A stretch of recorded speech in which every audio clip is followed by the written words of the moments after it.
Assalamualaikum warahmatullahi wabarakatuh. Perkenalkan, nama saya Gina Mufidah, NIM 18053042 dari jurusan Pendidikan Ekonomi.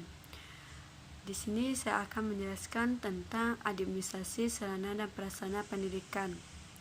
Secara etimologis, prasarana berarti alat tidak langsung untuk mencapai tujuan dalam pendidikan, misalnya lokasi atau tempat, bangunan, sekolah, lapangan olahraga, dan lain sebagainya.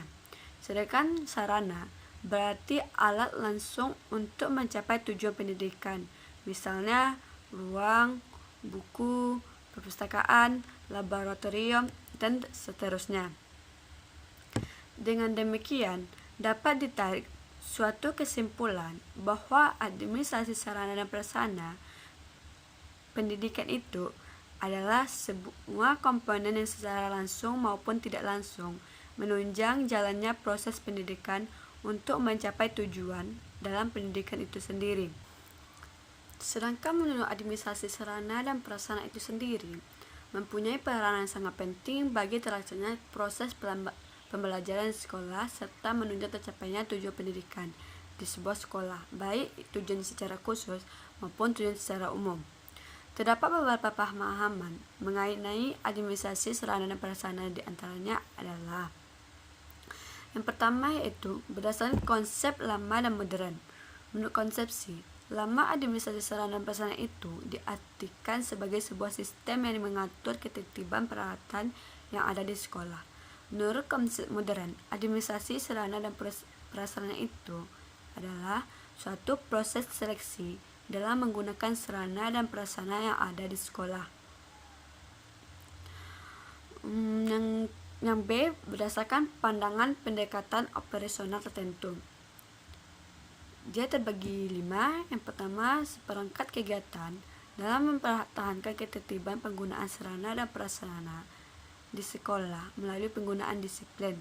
Yang kedua, seperangkat kegiatan untuk mempertahankan ketertiban sarana dan prasarana sekolah dengan melalui pendekatan intimidasi. Yang ketiga, seperangkat kegiatan untuk memaksimalkan penggunaan sarana dan prasarana sekolah dalam proses pembelajaran. Yang keempat, seperangkat kegiatan untuk mengefektifkan penggunaan sarana dan prasarana sekolah sesuai dengan program pembelajaran. Yang kelima, seperangkat kegiatan untuk mengembangkan sarana dan prasarana sekolah. Pengertian lain dari administrasi sarana dan prasarana adalah suatu usaha yang diarahkan untuk mewujudkan suasana belajar mengajar yang efektif dan menyenangkan serta dapat memotivasi siswa untuk belajar dengan baik sesuai dengan kemampuan dan kelengkapan sarana yang ada.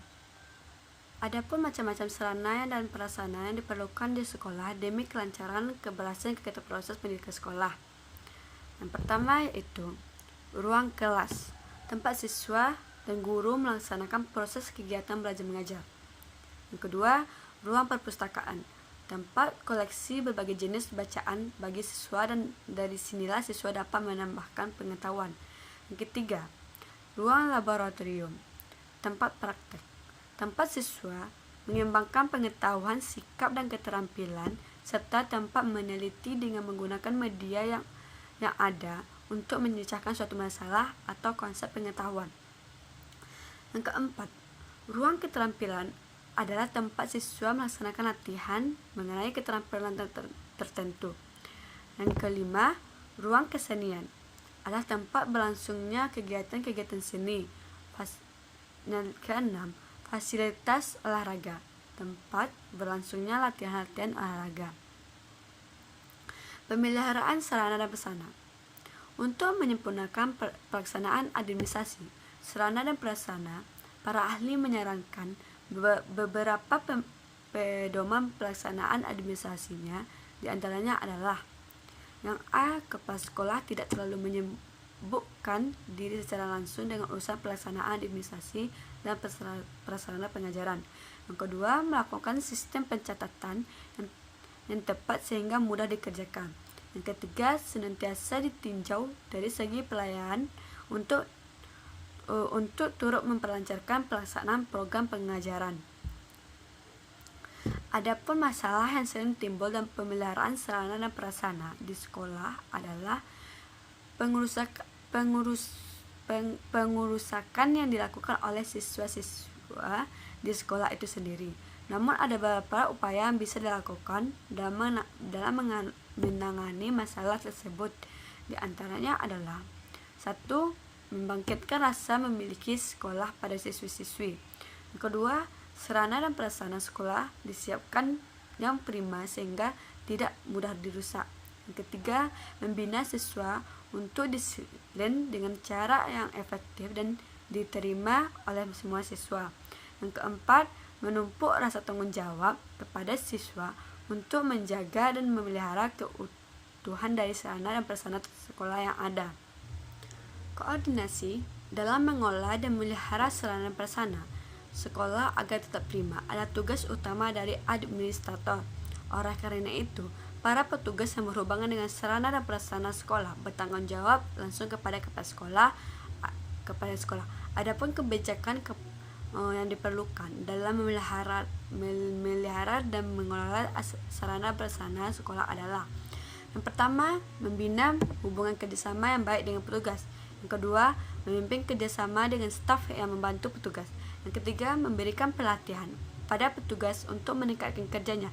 Yang keempat, mengawasi pembaharuan dan perbaikan sarana dan prasarana. Yang kelima, mengadakan inspeksi secara periodik dan teliti terhadap sarana dan prasarana.